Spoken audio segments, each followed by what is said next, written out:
which is quality assurance and new data sources. And we chose this topic because making best use of the huge number and variety of data is a priority for many national statistical offices. And it's really important that we join forces internally on how best to go about this. So here from the DANE in Colombia and from the ONS in the UK, also with perspectives from UNECE and Euro. So I believe Matthias may correct me if I'm wrong, but I believe this is the first ever Stats Commission event to be held virtually. And it's really good to see we've had such an enthusiastic response. And actually, this virtual format has enabled us to reach a wider audience. First, before we start, one or two housekeeping points. We will have time for questions. So if you do have questions, please post them in the chat. And very importantly, please keep your microphones muted throughout the session. It'll make things much clearer for everybody. And above all, enjoy the event. I hope you enjoy hearing our speakers, and I look forward to hearing your questions. So first up, I'm going to welcome our first speaker, Matthias Reister, who works at the UN Statistics Commission. He'll be taking us through some of the work of the expert group. Matthias, over to you. Thank you very much, James. It's really great to be here and to see so many familiar names and faces. So that's really great that we can have this virtual side event to the Statistical Commission. Despite overall the Commission will take place in a very different format this year. So it's really great to have the opportunity to have this side event today. So I will just give a short presentation of the manual and the work of the expert group. So I hope you can see my presentation.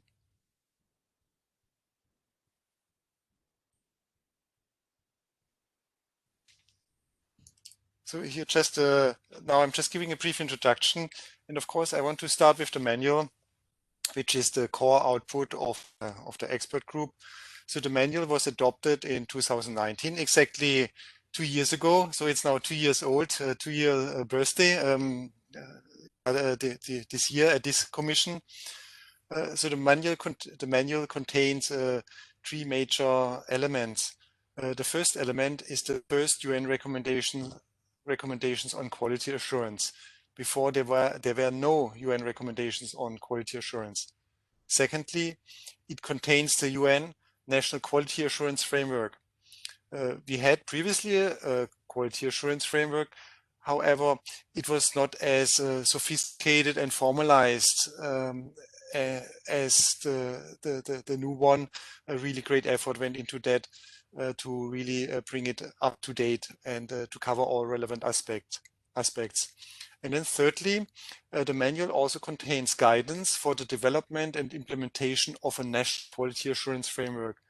That was always found to be a shortcoming, that now you have the quality assurance framework, so how do you start? What do you do? When we developed the manual, great attention has been paid to addressing new data sources and new data providers, and also the issue of the SDG indicators. That was one of the major themes that is going through the manual, how to address the issues of quality assurance that are emerging through the new, through the emergence of the new data ecosystem. Now here very briefly about the expert group on national quality assurance frameworks. So it was re-established by the Statistical Commission in 2017, 4 years ago. It includes currently 22 countries and 9 international and regional organizations, and it's currently co-chaired by the United Kingdom and the Philippines. The objective of the expert group is to support countries in the development and in the implementation of their national quality assurance frameworks by providing additional materials and also by conducting activities that promote quality assurance and support implementation. Now, for this coming 2-year cycle of the expert group activities, the expert group has developed a new engagement plan. This will include country experience showcase sessions, webinars, and also working groups on specific topics to support and promote knowledge sharing and also the cross-fertilization of best practices. As priority topics, we have identified the use of new data sources, the measurement of COVID-19 and its impact, of course, and also the issue of data stewardship. Now let me briefly go through the manual, and I do not want to take too much time. Here you see the structure of the manual and its various chapters. And here it really offers different entry points to the information. If you're interested in the recommendations on data quality, then you go to chapter 2, the UN Quality Assurance Framework. It's in chapter 3 and in the annex. And then chapters 4 to 8, they address implementation. And here we have identified major aspects or challenges. For example, chapter 7 is specifically dedicated to quality assurance for statistics compiled from different data sources. And here I just want to highlight also the scope of the manual and also the scope of the recommendations. And I want to do that by highlighting only 3 recommendations. Recommendation 2 is include a requirement for quality assurance in the statistical legislation. This can be your general statistical legislation, or it can be the legislation that is associated with a specific statistical exercise. For example, often there is in countries separate legislation for census. So here the recommendation is include a requirement for quality assurance in whatever statistical legislation is mandating any statistical production. Also, recommendation 3, establish a national quality assurance framework. And very important, all members of the national statistical system should commit to quality assurance. Without that, without that commitment of all parties, parties to the national statistical system, it will not be possible to have high quality and to promote quality assurance throughout the national statistical system. Recommendation number 5, again, here highlighting the scope of the recommendations, implement the National Quality Assurance Framework at the NSO, that is typically the start, but then also throughout the national statistical system, and also furthermore applied to data and statistics produced outside of the national statistical system as appropriate. So really the scope is far-reaching of those recommendations, and we found that to be very important to ensure the quality of all official statistics or statistics used for government policy making. Here just one slide about the UN Quality Assurance Framework. It has 4 levels: managing the statistical system, managing the institutional environment, managing the statistical processes, and managing the statistical outputs. Of course, in many cases, there's a focus on managing the statistical outputs, but the quality of the statistical outputs, of course, depends on your statistical processes, and your statistical processes depend on how the statistical system is managed and also on the institutional environment in which the statistical system operates. So really, UN NCAF is a holistic, comprehensive system that ensures that none of the relevant aspects for ensuring the quality of official statistics is being left out.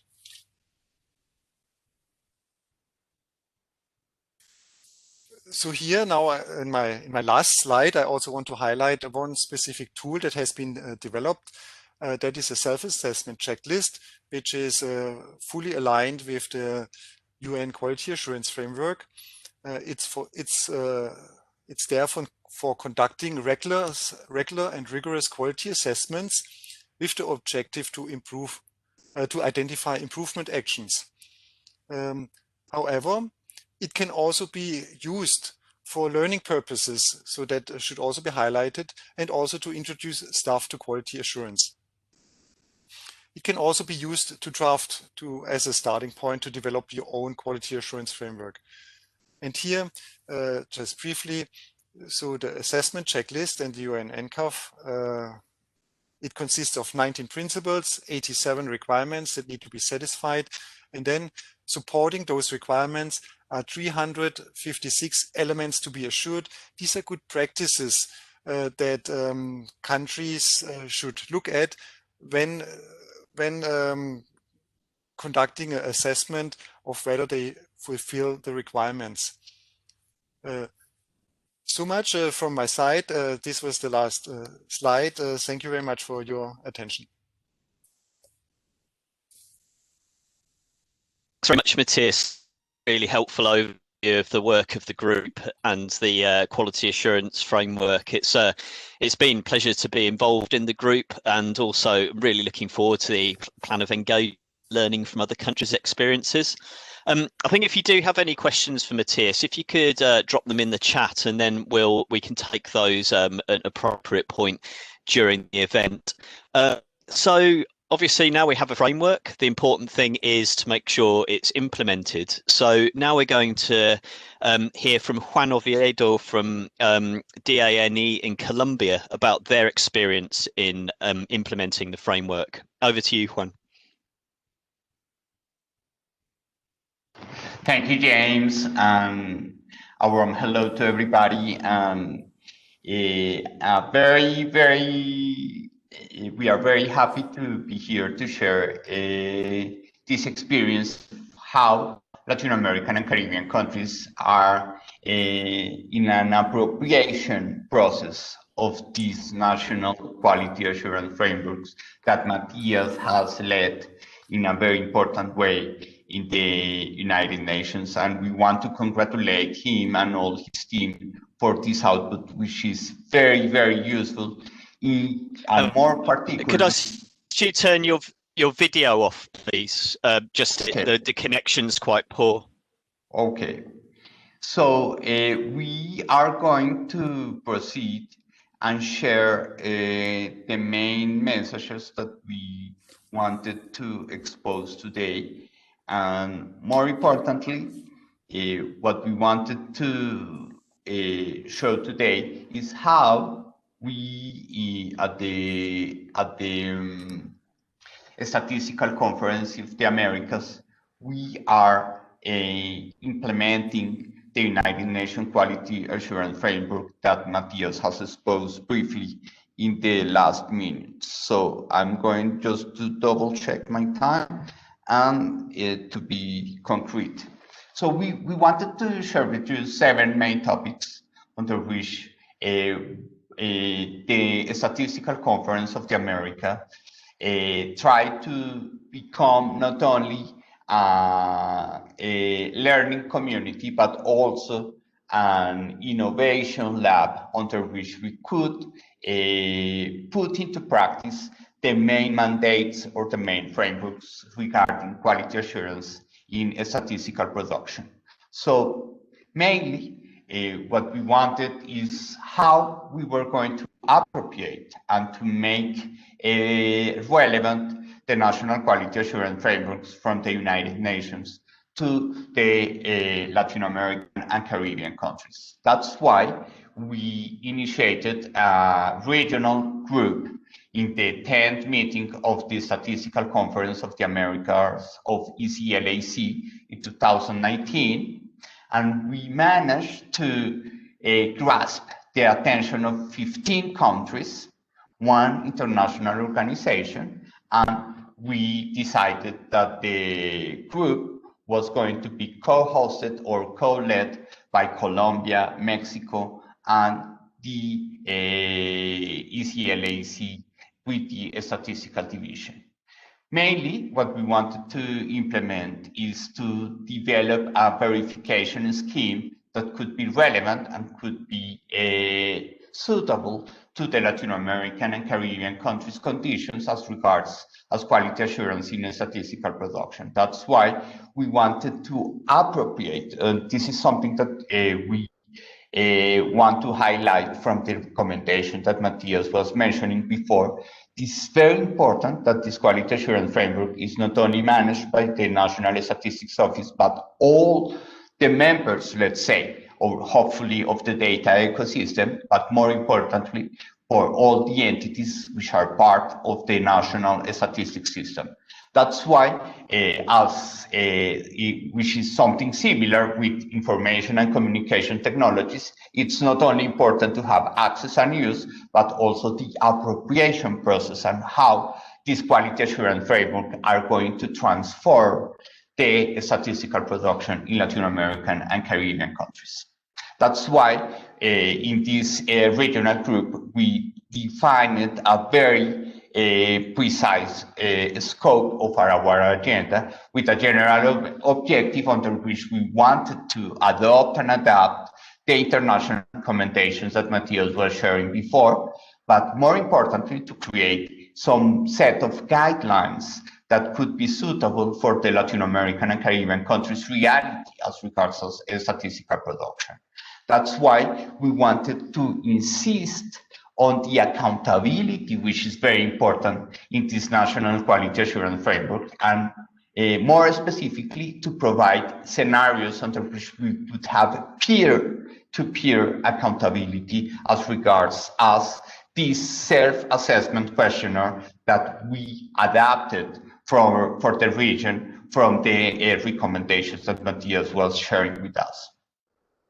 The timeline of this work, as you remember, the 10th conference of the Statistical Conference of the America happened by the end of 2019.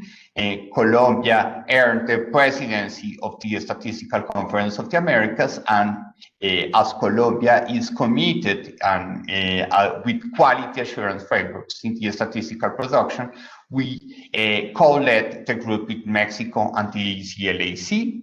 And very soon, even though we were in the pandemic, we managed to have a proposal of an annotated index to be included in the guide on a statistical quality assurance framework that we have in the region. And in June and July, we managed to perform a regional meeting under which we socialized this annotated index, and we grasped the country-specific recommendations in order to have feedback and some enrichment of the annotated index from the perspectives of the own countries and the 15 countries that are part of this group. By the end of September, we managed to socialize the self-assessment questionnaire under which we define some specific issues that were going to be relevant to the Latin American and Caribbean region. And finally, by the end of the year, we adapted a pilot of the questionnaire that we are going to show some insights in some minutes in our presentation. And finally, we, by the month of the January and during these weeks, we are going to complete the questionnaire pilot and the results that we are going to make an advance in this presentation. So as you might know, we are 15 countries and we have an international entity which is UNODC, because this is something very important. These type of statistics are very important in Latin American and Caribbean region, and we wanted to allow let's say, coordinated leadership of Colombia, Mexico, and ECLAC, under which we managed to translate the National Quality Assurance Framework reference and self-assessment questionnaire, and we managed to ensure the compliance with the schedule and socialized progress and results due to the fact that we were in a very hard situation as regards as statistical production. But this priority of quality assurance was very important because in the innovations that the Latin American and Caribbean countries are implementing as regards as statistical production, the quality assurance frameworks are very important in order to allow not only the relevancy or relevant information, but also proper or sound information as regards as quality. Finally, when we concentrated, as you might see our efforts in performing this self-assessment questionnaire, we decided to evaluate very thoroughly the adequacy of this self-evaluation questionnaire, under which we had a very important input from all the countries that in this appropriation mood that we wanted to deploy in this technical and regional group, we managed to get a very detailed comments from all the 15 countries, and this helped us to define the guidelines to guide in a very sound way the pilot test that we are going to show to you. In this pilot test, for example, of this self-assessment questionnaire, we have already some preliminary results for all the countries of the region, and we are going to share some experiences about what has happened as regards the self-assessment questionnaire in a country as Colombia, but also Costa Rica and Cuba. Following the indications and the rulemakings of these national quality assurance frameworks that Matthias was sharing, we covered 19 dimensions in 4 levels of the 19 principles. And for example, we managed in a very detailed way to define the strengths and the weaknesses that we found in this self-assessment from the National Statistics Offices that we wanted to share with you as a matter of example of the output that we wanted to establish. For example, in the case of Costa Rica, we are seeing how the terms and conditions for producing and disseminating official statistics, as well as for the National Statistics Office management, are available to the public, which is very important to provide accountability, but also transparency of all the stakeholders of the National Statistics Office. And if this is a strength that probably we found in Costa Rica, also in Colombia, we found weaknesses. For example, the procedures to assess the relevance of emerging statistical demands. We are just implementing a new procedure for identifying these statistical information requirements in the deployment of our national statistics system. So we are still at an early stage, and that's why this is something that should be highlighted as a weakness in order to prioritize some efforts, in order to allow that the procedure in order to identify statistical demands from our stakeholders are sound, but at the same time are public and are transparent to all the stakeholders of the National Statistics System and the National Statistics Office. In these terms, our main conclusions and the lesson learned, mainly, we wanted to establish how have countries in the region become involved in the use of new data sources, something which is very challenging during the pandemic, under which National Statistics Office were called to use administrative records, to use big data, or use mobile telecommunications companies' information.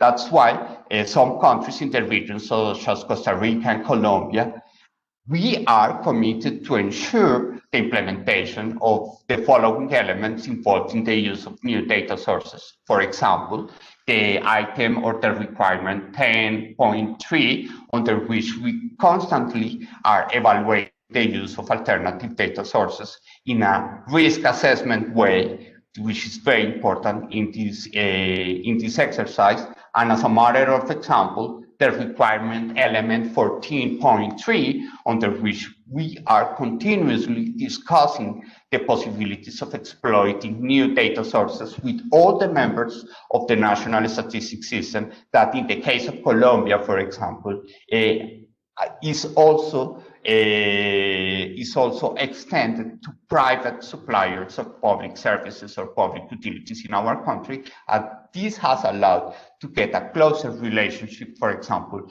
with mobile telecommunications information. And that was the main message that we wanted to share. And again, congratulations to Matthias and thanks to Jane for the coordination of this panel. Thank you.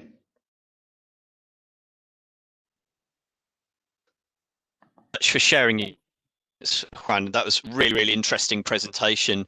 And I think everybody who's been involved in production really appreciate seeing it come to life in such an interesting setting, and it's really impressive how it's working across country borders as well. So thank you for sharing that. There's a couple of questions coming, but time I we'll move through the presentations, and there'll be an opportunity to take as many questions as we can at the end.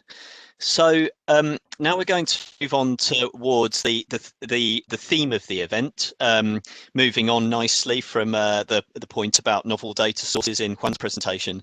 And we're going to be hearing from Catherine McGurr in the Office for National Statistics in the Kingdom about the data sources in embassies.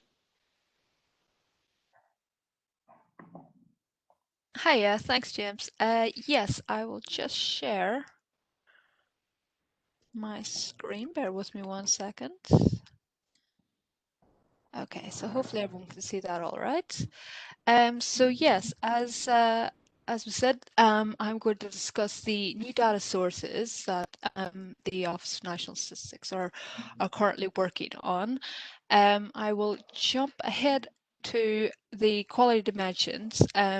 So when we're discussing the quality for new data sources, this is obviously an incredibly important graphic for us, and that it helps us in terms of how we can balance the quality of the data with actually being able to produce it and other limitations. So I won't read them all out. You can see them there, but I will refer back to them whenever I'm talking about quality assurance in the alternate data sources. So what are alternative data sources? Basically, we have at the moment the scanner data and the web scrape data. So the scanner data is data provided by retailers, which show the transactions for customer purchases for each of the retailers. And web scrape data is data scraped automatically from retailer websites. And at the moment, we use these alternative data sources with our locally and centrally collected data. So we have both running alongside each other. So why are we using these alternative data sources? Well, there's a lot of benefits to using them. Firstly, the improved coverage, so we can show regional variances with the alternative data sources. Sorry, the frequency of the collection is much greater. So previously, the manual process meant we could only collect the data relatively infrequently, I suppose, weekly or monthly, whereas the automated process means they can be collected daily or more than daily, really. And the automated process means there is a reduced burden, so there's much less human resource required, which is always good. And the information that we do gather from the alternative data sources are more granular, so we can get more detail on expenditure, for example, and this provides a much more comprehensive picture. So this is just a clear overview of the difference between our traditional locally centrally collected data and these new data sources, so scanner data and web scrape data. So I think that's just quite a helpful comparison in terms of the scope, and again, as I said, the frequency of the collection. So with this new data source, as I said, the huge quantities of data which is now available, data quality assurance is more important than ever. So we do go through a rigorous process for this. We'll start with initial data checks. So we work with the suppliers to ensure the data meets our requirements, and we complete initial curiosity checks to ensure the data doesn't have any errors, and we can make sure that data is relevant by actually meeting what our requirements for it. But it's also accurate and reliable, which is one of the key dimensions we discussed a little earlier. Standardizing the data. So obviously we need to have the data standardized to ensure it meets our internal criteria.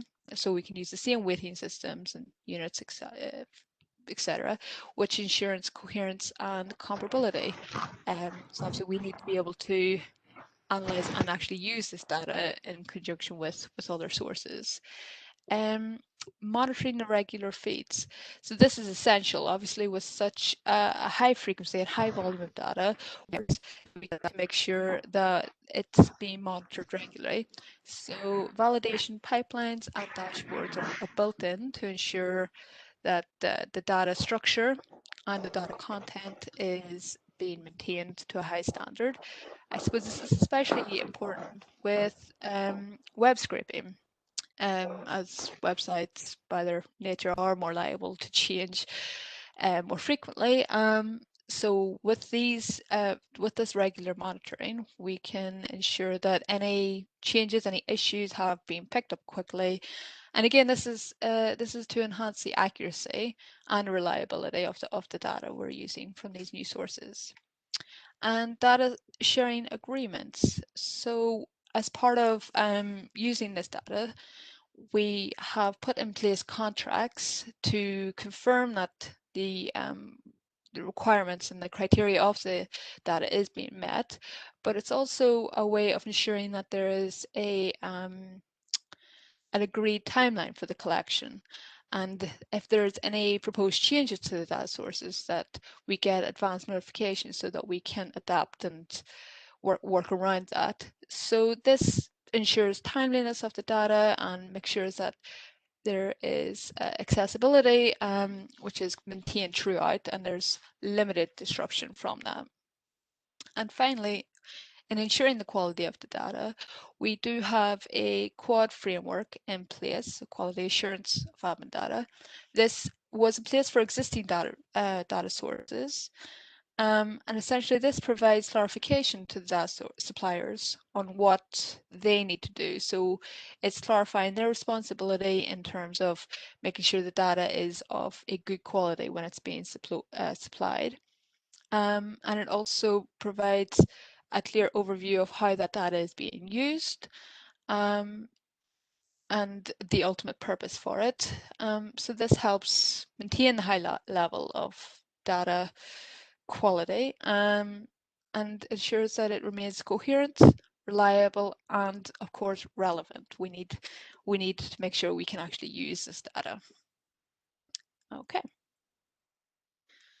So ensuring the quality of output. So we need to ensure that our statistical systems are robust when we are making sure that the output is of good quality. And we've got the support of IT tech teams, and we ensure that data is sufficiently backed up.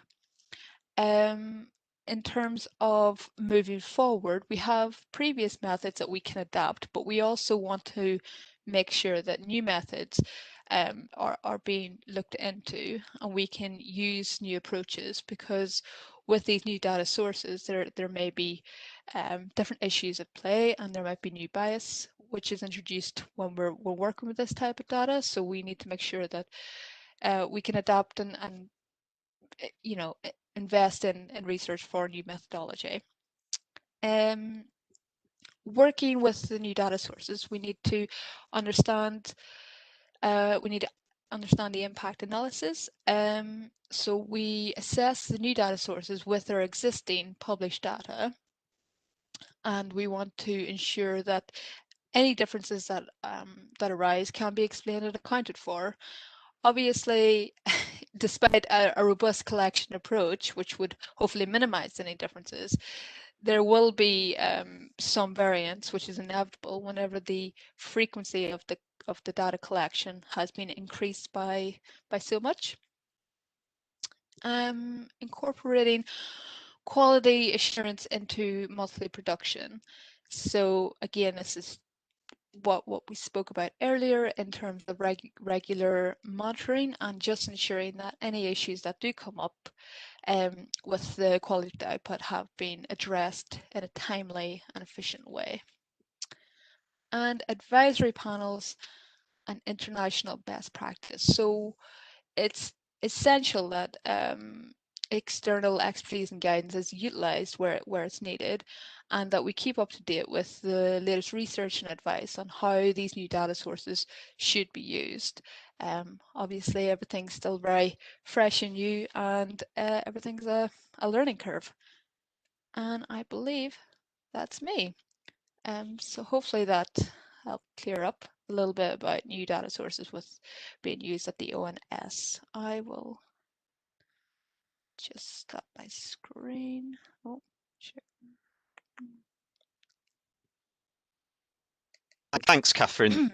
Really, really Thank you. interesting, and I think it's especially useful to hear from how these data sources are being applied in such an important economic indicator where it's so widely used with consequent economic impacts and the importance and accuracy. So thanks so much for sharing that. So our second speaker item is Juan Oviedo would be joining us again to explain their experience on working on this topic in Colombia. Juan, over to you.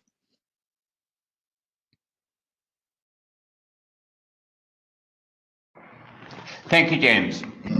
Again, we are very happy in this opportunity, not only to show the regional experience, or in this, let's say, innovation lab under which we want to appropriate the quality assurance frameworks, and that we are at a self-assessment stage, but we wanted to share with you also a specific case of how this quality assurance framework has been very useful for us in order to improve our, let's say, responsiveness regarding the challenges of the current pandemic regarding statistical production. I just wanted to confirm, James, if you are seeing my screen currently. Juan, it might be best if you turn your video off, just because the connection is a bit but yeah, if that, I think that. But yes, I can see the slides fine. Thank you. Okay, let me just stop video and okay. So, following that you are seeing my screen currently, what we wanted to share with you is how we are going to put into practice this quality assurance framework for novel sources or alternative sources of information.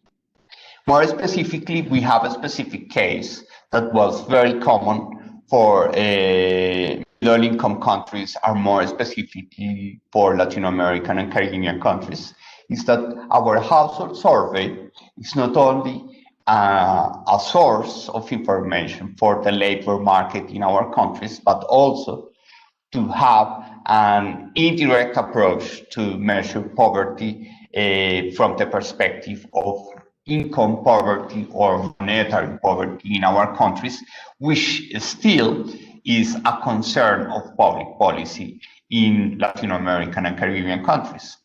And due to the confinement of the lockdown measures, the traditionally electronically assisted in-person interview that was part of the household survey. So we have a physical interview that was assisted by a machine, but we have an in-person framework has to be suspended very fastly by the mid of March due to the sanitary and the epidemiological conditions in our country. That's why Colombia decided to fastly perform a phone-assisted or telephone-assisted survey that had to be shorter and at the same time with a narrower scope, because we did not manage to grasp the attention of our households for more than 30 to 40 minutes, provided some psychometric and pilot exercises that we performed. That's why the 43 questions that are part of the income module of the household survey had to be suspended during the month of March, April, May, June, and July. In August, in Colombia, we managed to go back to the physical interview or the in-person interview, provided the accomplishment of some bioprotocols and some strict measures in order to guarantee the health of the respondents of our survey. That's why we needed to perform an extra telephonic survey in the months of November and December, under which conditions as regards as mobility and employment recovered a little bit in our country before the second peak of the pandemic that we faced by the end of the year and the beginning of January, in order to recover the information of the income module, which was very important in order to measure officially the shock that the poverty measures as regards as income poverty was going to face due to the pandemic and the very important damage of the labor market that we face in the most important urban areas of our countries.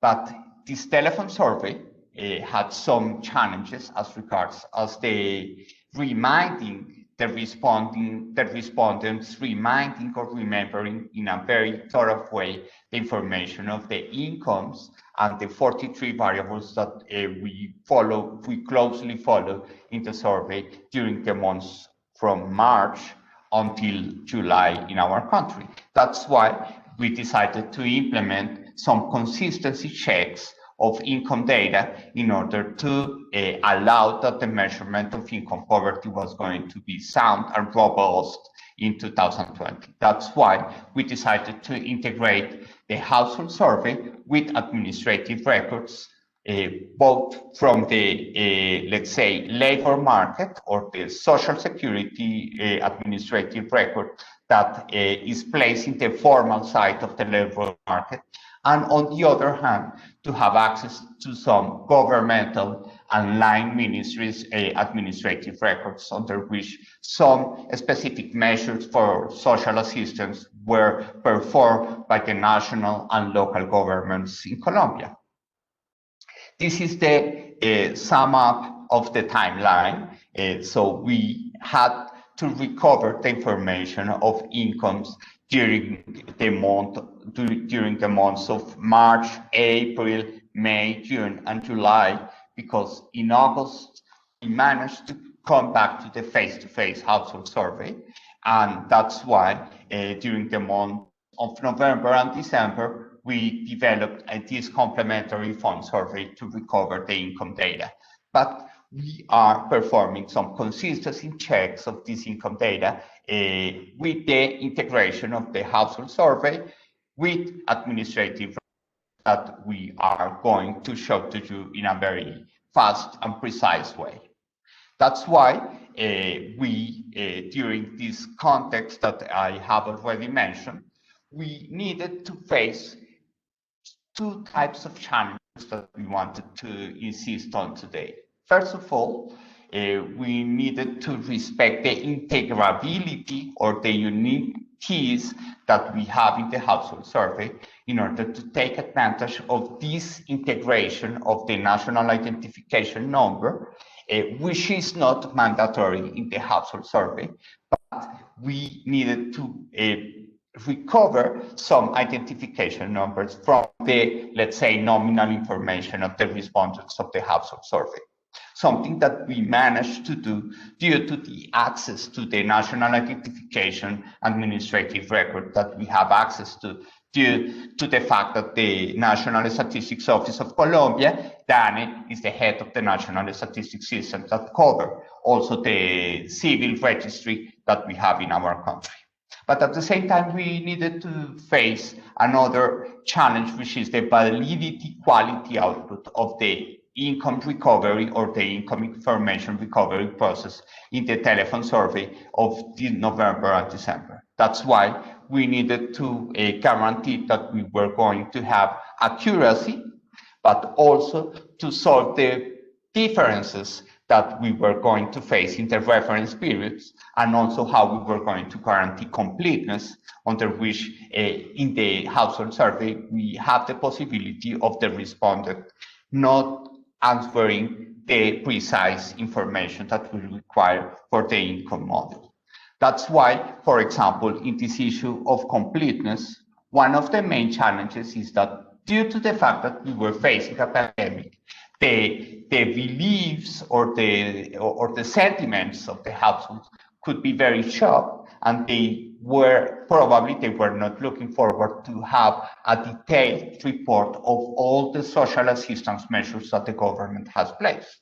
That's why it was very important to take into account the integration with the administrative records, for example, of the national allowances, emergency allowances that the government defined in order to develop non-conditional cash transfers to poor and vulnerable households in our country due to the lockdown restrictions and the main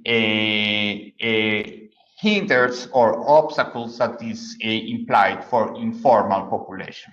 That's why, for example, due to the integration of the household survey with the administrative records of government allowances, we managed to get a sound framework under which we knew in 2019, before the pandemic, how a deterministic match of the household survey and the information regarding government allowances was crossing or was having consistency or accuracy assessment with the administrative records of government allowances.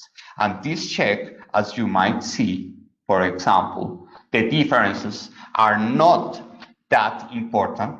It was a security or a quality assurance framework for the information regarding income that we were recovering in the telephone survey of November and December.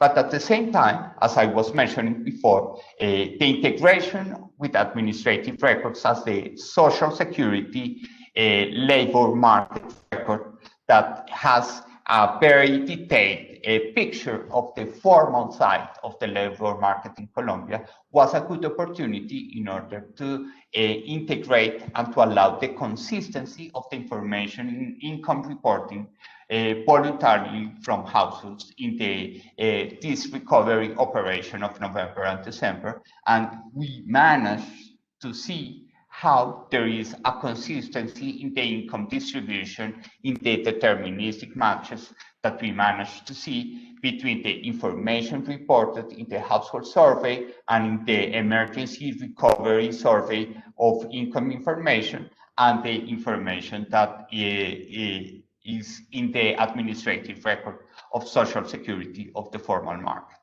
And finally, in this integration, we believe that the quality assurance framework for new data sources, as Catherine was mentioning, of continuous monitoring, setting data sharing agreements, and more importantly, defining quality assurance frameworks of those administrative records is very important.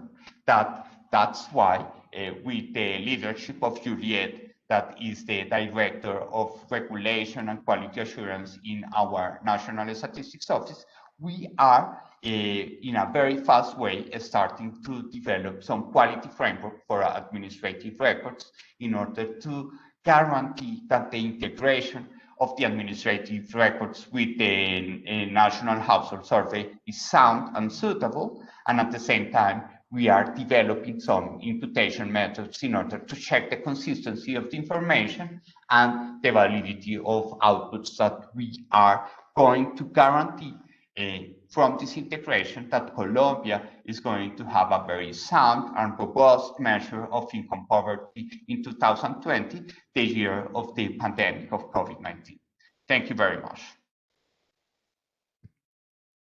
Oh, thanks so much.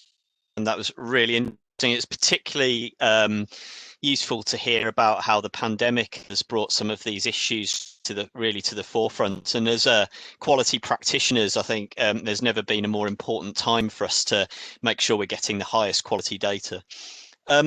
So now I think it would be really useful to hear from the perspective of people who've been working across a lot of countries in international institutions. So I'd like to invite Claudia Juncker from the Statistical Office of the European Union to give her perspective. Claudia. Yes, good afternoon or good morning or good evening, wherever you are. Thank you very much for giving me the floor, and I will be giving a few views on this quality assurance for new data sources from our perspective. For the consumer price index, I think it's also common practice already in a number of member states of the European statistical system to use the scanner data and also use web scraping. Maybe just in addition to what our colleague from the UK was saying, so not to repeat, is that our advice for scanner data is mainly to use it for categories of goods that are rather stable and don't have a frequently changing assortment, like, for example, clothing. So the recommendation is more for data from the supermarkets, while for the web scraping, which is also used in other domains, for example, for the job vacancy survey, and also for, I think, the energy meters or the energy consumption in households. And something maybe new that we are currently almost at the end of developing is a so-called etiquette or a code of good behavior, because it is very important with the, so to say, the owners of those websites or web shops to agree with them on when and how the data are extracted. And whatever new data sources, that concerns also administrative data sources, but to a greater extent what we call big data. What we hear always is important to get the metadata, the description of the data, because data collected by other administrations or bodies or enterprises, companies, are definitely maybe or very often not corresponding to our concept. So we need to know exactly what the data mean in order to transform them into official statistics. And maybe two last remarks, not directly related to the new data sources, but what we have also started is what we call experimental statistics. This is when you want to reply to new user demands, but your quality assurance is not, or it doesn't give you perfect results. So you cannot compare the data you usually publish with the quality of these experimental statistics. That's why we label them experimental, to make also the difference with the official statistics.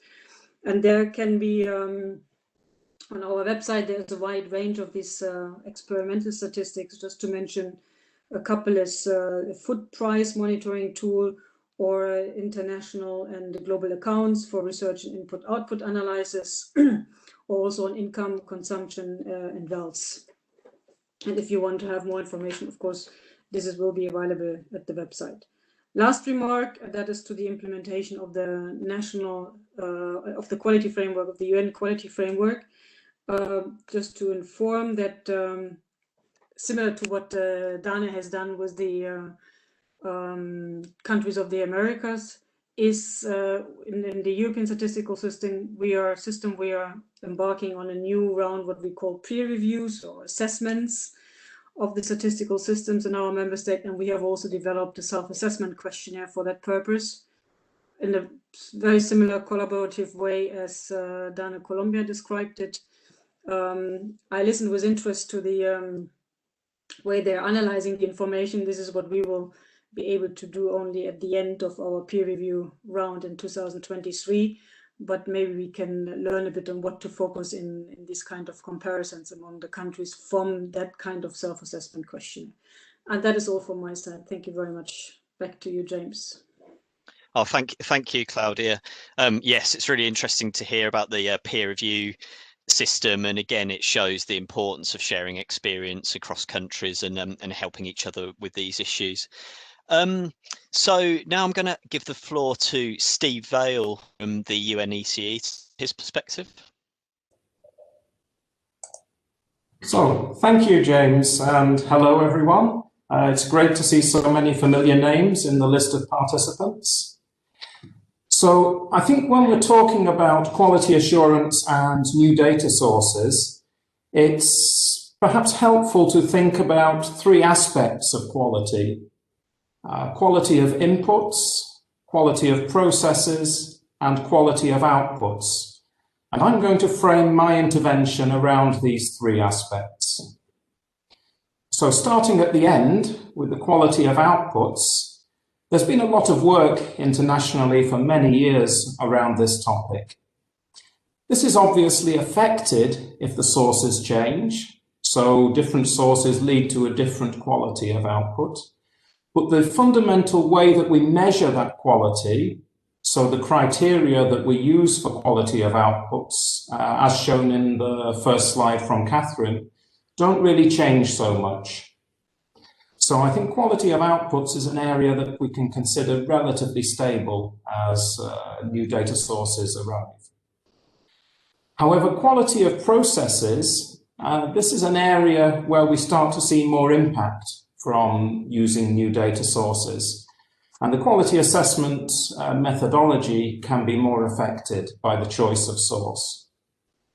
So we in UNECE have done some work with various countries in this area, including quality indicators for the Generic Statistical Business Process Model, the GSBPM, where we started looking at quality indicators for survey-based processes, and then moved on to looking at the difference for indicators for processes based on administrative data.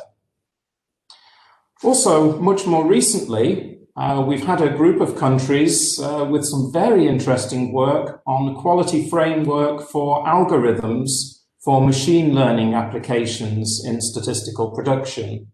And again, here, this is a very specific aspect of quality that is very much dependent on the new types of sources that require these machine learning methods. And then finally, quality of inputs. And this is where I think the assessment method is most impacted by the use of new data sources. In UNECE, we've had a big project looking at big data right back in 2014, where we had a group of countries looking at developing a quality framework for big data. And that, I think, has been a piece of work that's gone on to be used by various others, including the global big data project that's currently running. We've also currently got a group of countries looking at the quality of administrative data for population censuses, and they'll be producing a report in about 2 or 3 months, and I'm sure that will be a very interesting area.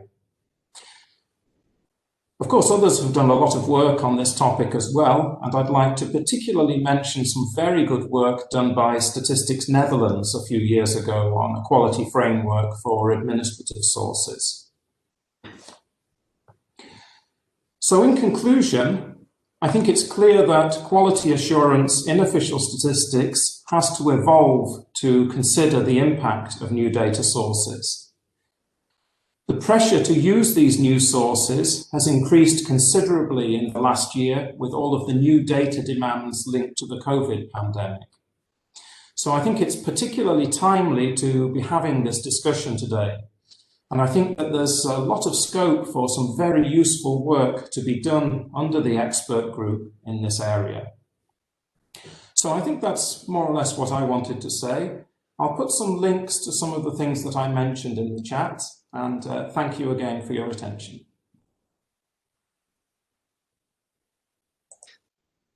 Steve, a clear explanation of some of the issues facing with this, as well as some of the opportunities too.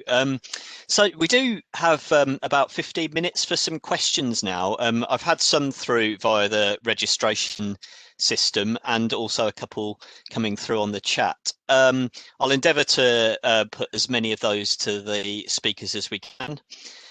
So first, to Catherine. I think everybody would benefit from your advice on how to implement these programs of alternative data sources into major statistics. What do you see as the main challenges for this, and what would be your advice for someone embarking on this work?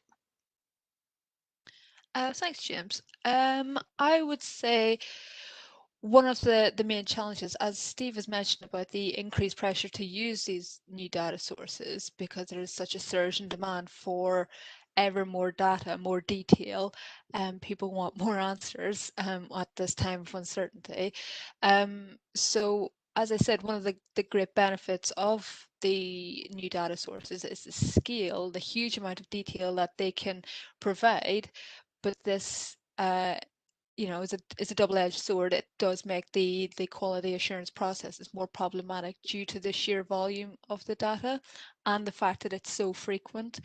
So I'd say a huge challenge is making sure that despite the increase in the quantity of data, that the data assurance, the quality is of the same consistent high standard. And I would say one of the main approaches to that would be, again, it was mentioned earlier about monitoring it, ensuring that it's that despite the increased frequency, it is consistently checked and confirmed, and it's any issues are flagged early on, to make sure that the data is being produced in a timely manner. And another challenge, I suppose, maybe better framed as an opportunity, I don't know, but the building new relationships with data suppliers. So obviously with these new data sources, the way that they're obtained, there's a lot of emphasis on relationship building with the suppliers, for example, the retailers for scanner data. And this has a huge impact on the quality of the data, because one of the main ways we can ensure that quality is through data sharing agreements, and we need that, you know, good working relationship to ensure that these agreements are adhered to. And this also feeds into making sure that these suppliers know exactly what is expected of them. So there's that clarity in how the data should be.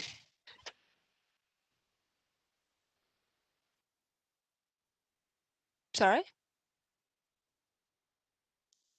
Oh, I Hello? thought you'd finish. It was a connection. Please do carry on. Oh, sorry. Yeah, yeah, so I was just talking about the kind of relationship element of it.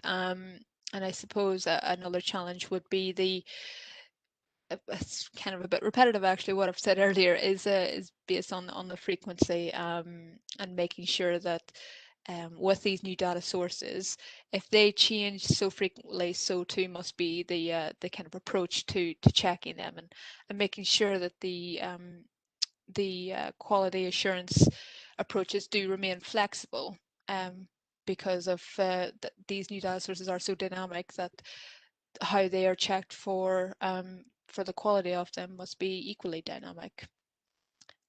Yeah, so hopefully that answered the question. That's great. Thanks so much. I think something that stood out there for me was the importance of relationship building and communication, which leads nicely onto a question from Shreya from the World Bank, and this one is for Juan. Shreya would like to know more about your experience on how to build consensus and motivate everybody to adopt frameworks and approaches even when they're not part of legislation? Thank you very much, James. Thanks to Shreya with the question that is very important. Building consensus is not that easy, but there is a momentum, let's say, in Latin American and Caribbean countries under which this momentum of trying to strengthen the regional statistical community facing commonly challenges was an issue by the end of 2019, but during the pandemic, we also started to see that in Latin American and Caribbean countries, it was very important to enrich the inertial or traditional statistical production with statistical information that we could grasp from administrative records or big data, but more specifically with administrative records.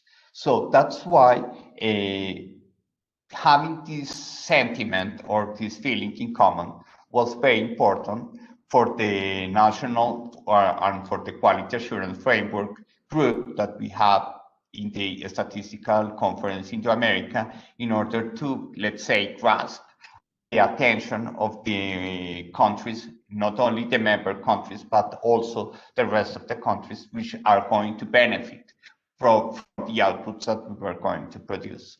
And in this coordination environment and interdisciplinary dialogue environment that we wanted to put into practice in this specific group, we managed to have very detailed conversation among countries that even if our immediate output was the self-assessment questionnaire, we started to see that that could be very important in order to strengthen the cooperation of our countries to develop, let's say, some peer-to-peer assessments or peer accountability systems that we were mentioning in our presentation.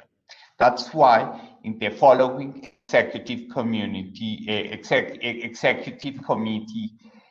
board meeting of the Statistical Conference of the Americas, following the, let's say, the residual or the complementary output of this quality assurance group, we are going to put into discussion how Latin American and Caribbean countries could start using peer accountability systems for quality assurance under which these peer-to-peer reviews could be also useful in order to define specific lines of cooperation or coordination interregionally between Latin America and Caribbean countries and some institutions, let's say the World Bank, OECD, or even the European Commission, as Steve was mentioning, that there are some initiatives that we could learn together from the examples from some other countries. So it's something that is about to be deployed,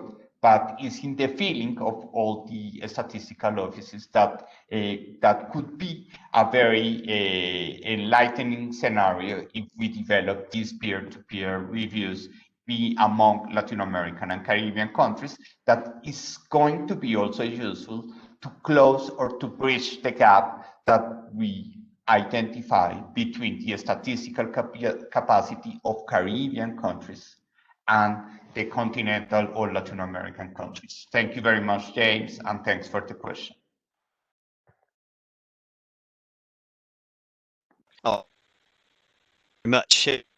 Really very much insightful analysis of how to get that consensus across countries. I think we've got time for one more question. So Camilo Mendez asked to Steve, be interested if you could share a little bit more about what were the main challenges faced when assessing the quality of administrative records. And I think linked to this, when we talk about novel data sources, how sufficient are existing quality assurance frameworks and approaches? Do they need simply a slight adaptation to be okay, or is it more of a major change? Steve? Well, thank you, James, and also thank you to Camilo for the question. I think when we're thinking about quality assessment of administrative data, we can start with some relatively simple indicators like the completeness of the administrative records that we're getting, whether fields that contain codes contain valid codes or not, whether there are errors like the thousands error that those of us familiar with using economic data from administrative sources will be very familiar with. Then building on that, we can start to think about how to monitor changes in administrative data sets over time. So if we're using the same source at regular intervals, we can see if it's evolving, to see if the information is changing at all. One example from fairly early in my career is that we noticed that a particular industry in the UK was growing rather rapidly as a result of administrative data registrations of businesses. And we found out that actually that industry wasn't really growing. It was just that that code was being used as a default by somebody in the administrative source when they didn't know what other code to use.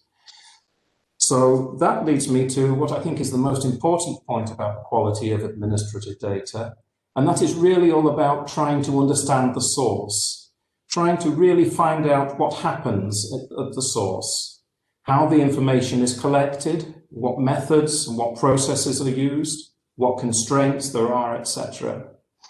And by building that detailed knowledge of the source, it's easier to get a picture of the quality of the source. And then I think the final thing I would say on this is, of course, don't forget metadata. This is vitally important for understanding the quality of administrative sources. So when you do get administrative records, try to get as much metadata as possible because it will always come in useful. Thank you.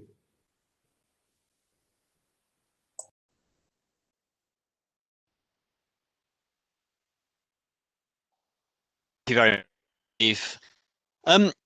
That's going to bring us towards the end of the session now. Just to wrap up, I think there's some, there's so many insightful and important points that came out of this session. And thanks so much to the presenters and everybody who came along and asked questions as well. Something that stood out to me is about the importance of communication, whether that is with data suppliers in building those relationships to really understand the quality of the data and how between international institutions or organisations with the same country, so that we can really share experiences on how best to exploit these new data sources.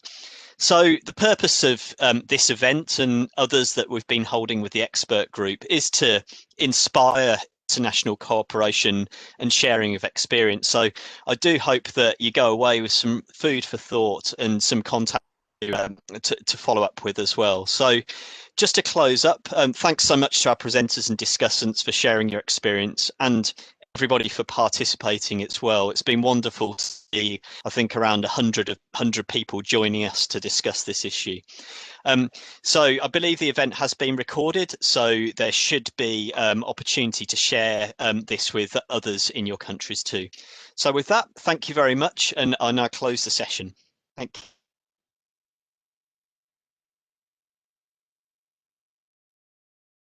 Thank you very much. Thank you.